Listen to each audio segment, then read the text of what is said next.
इटावा का घटना जो है पूरी तरह से टूल पर पकड़ चुका है। आपको तो पता होगा कि वहां पर यादव समाज के दो कथावाचक थे। आरोप लग रहा है उनके ऊपर कि उन्होंने अपना जाति छुपाया, उन्होंने खुद को त्यागी बताया। ब्राह्मण समाज के गांव में कथा सुना रहे थे। अब सवाल यह है कि जिस तरह से उनके साथ अभद्रता हुआ है, सोशल मीडिया पर सारा कुछ पड़ा हुआ है, उसे कुछ बताने की आवश्यकता नहीं है, लेकिन आरोप लग रहा है कि उन्होंने अपना जाति छुपा करके कथा करने की कोशिश किया। तो इससे यह सवाल बनता कि क्या जो है ब्राह्मण छोड़ के कोई दूसरे जाति के लोग कथा नहीं कर सकते हैं?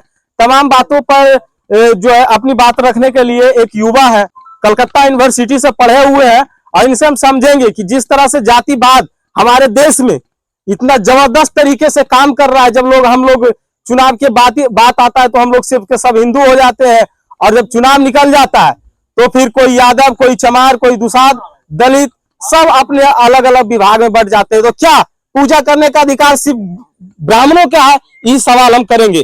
क्या नाम हुआ जी आपका? जी गुलशन कुमार। गुलशन जी, आप ये बताइए, इटावा की घटना से आप बिल्कुल अवगत होंगे। जी जी बिल्कुल, कल की डेट में हम देख रहे थे फेसबुक के माध्यम से इटावा की घटना को, अच्छी से मैंने देखा उसको। बात ऐसा है सर कि धर्म के नाम पर जो देश में धंधा हो रहा है, इस पर तो कार्रवाई होनी चाहिए। और बताइए, इस तरीके से नहीं करना चाहिए था। बताइए, आप कोई कथावाचक वहां पे कथा करने के लिए गए वहां पे, उसके बाद उससे धर्म पूछ करके उसको उस तरीके से जलील करना, सुने हैं पेशाब करके, लेडीज से पेशाब करके, छिड़काव करके उसका शुद्धिकरण किया। इसका उसका कौन सा आधार है? इस तरीके से तो नहीं करना चाहिए था। इसका खुली निंदा करते हैं। देखिए, उन लोगों का कहना है कि इन्होंने अपना जाति छुपा करके कथा करने की कोशिश किया। तो क्या लगता है कि जो है कोई एक धर्म जाति के ही सिर्फ जो है कथा सर, सबसे पहले मैं बता दूं आपको कि जाति नाम का तो शब्द होना ही नहीं चाहिए। जब हमारे देश में इस तरीके से बातें चलती है कि हम अपना देश को हिंदू राष्ट्र बनाएंगे, तो हिंदू राष्ट्र बनाने में जाति शब्द का तो उपयोग ही नहीं होना चाहिए। अगर कोई जाति पूछ करके किसी का कथा नहीं सुन करके उसको अपमानित करता है, उसको हम निंदा करते हैं। जी बिल्कुल।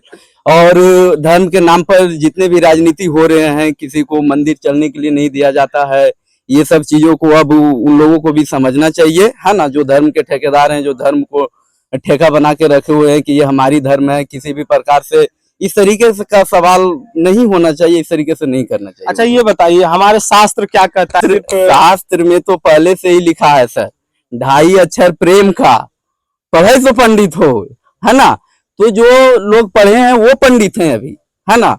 आप मान लीजिए पंडित घर में पैदा लेकर के आप पंडित नहीं हो गए।